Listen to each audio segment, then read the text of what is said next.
Greetings and welcome to the energy of Capricorn. This is Ron from Tarot of the Twin Sun. The Order of the Twin Sun welcomes you.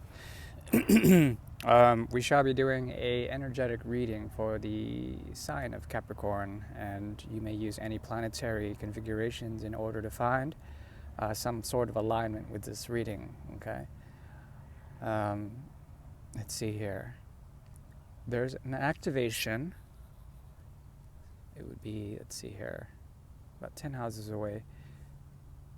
Okay, 10, 11, 12, 1, 2, 3, 4, 5, 6, 7, 8, 9, 12 houses away. So there's a mythical gateway that will be readily available to you if you would like to use it. This is tied to a division between Capricorn 1, 2, 12, 1, 2, your 5th and 10th houses, okay? So essentially what I see here is an ability to become savvy to flirt with karma, okay? Meaning that there may be a great deal of temptations or an ability to at least see a mythical process through creation. Okay, and that involves children as well as the ability to romance with someone. There might be a mystical undertone to it, something of deep compassion. Okay, and perhaps if there is an ending, there is an element of forgiveness and understanding there. I'm melting in the sun, so we shall go ahead and continue with this reading. And of course, we'll tap into the great mirror.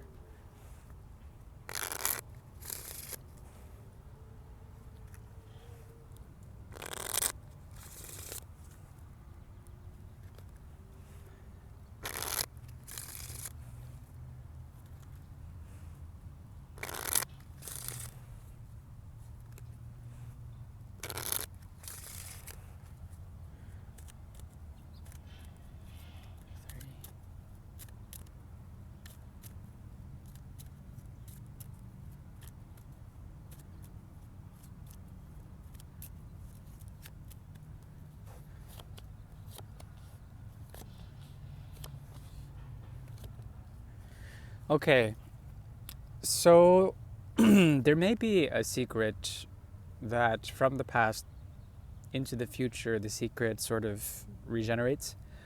There's an element of knowing when it comes to this. There's a hand of detailed orientation when it comes to you surrendering passions, becoming passionless to this secret, okay?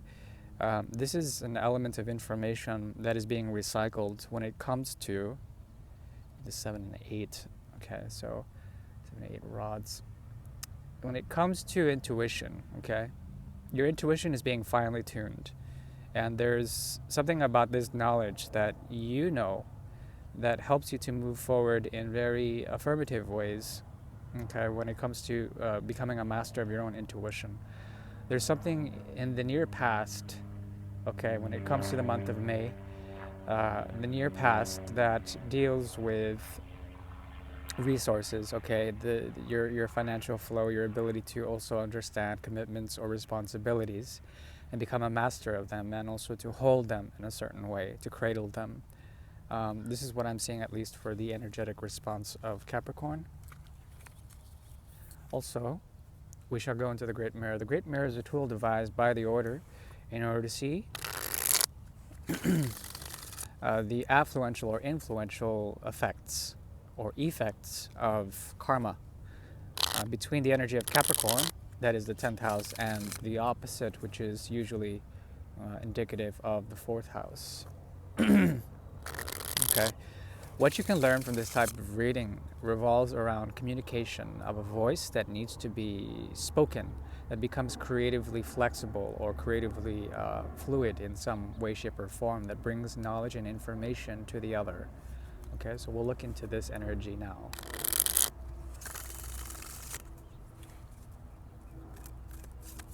Yes.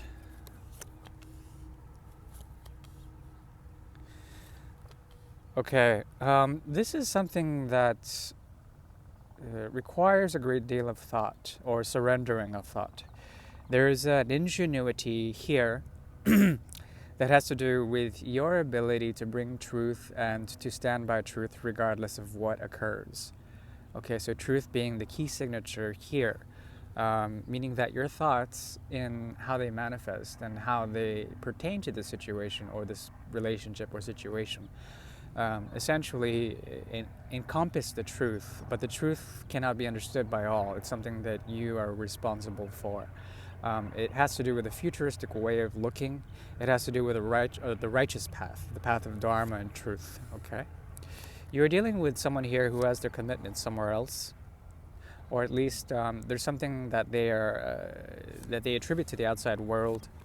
Okay, that they impart upon you the essence of responsibility. Something about them wants to be responsible, or they are beholden to something of the past. You have to excuse me, I'm very close to an airport flight, actually.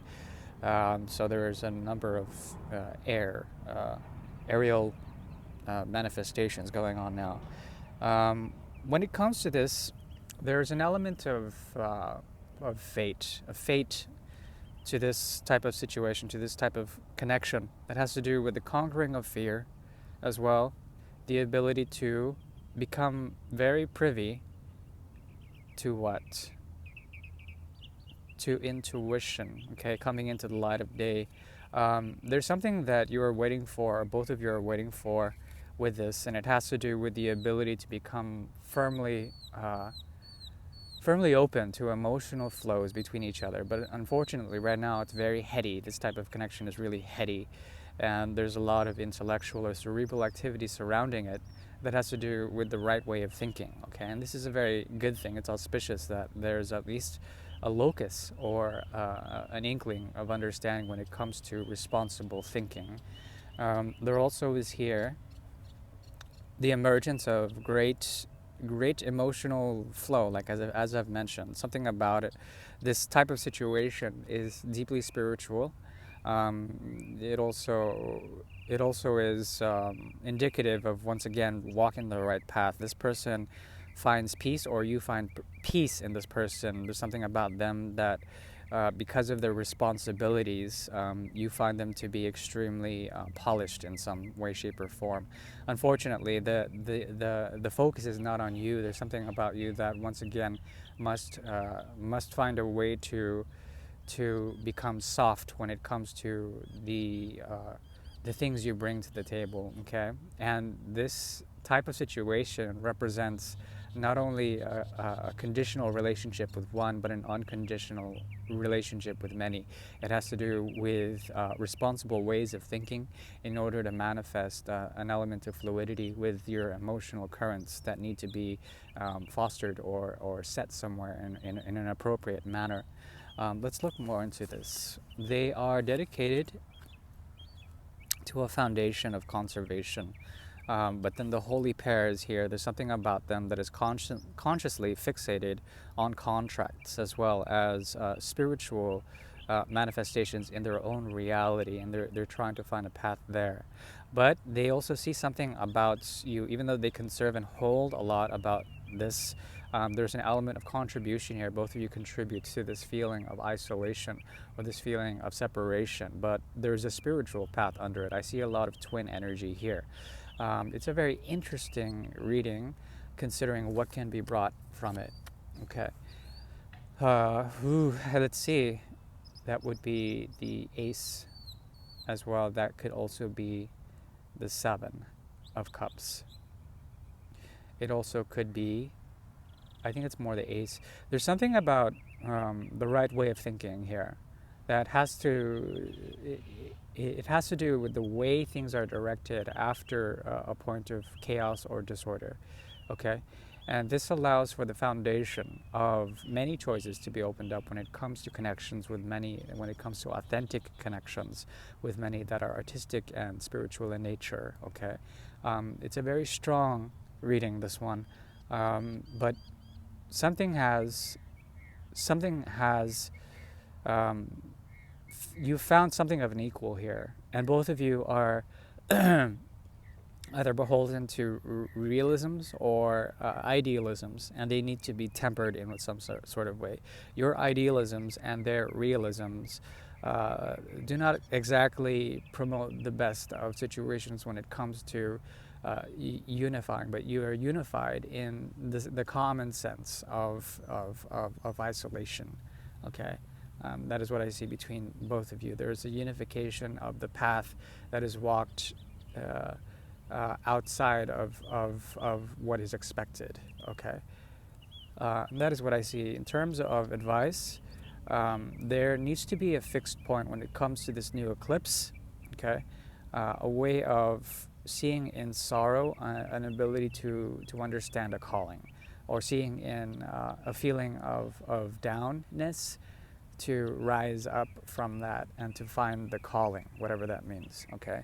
I do wish you well. I'm melting, so I have to go. Bye bye.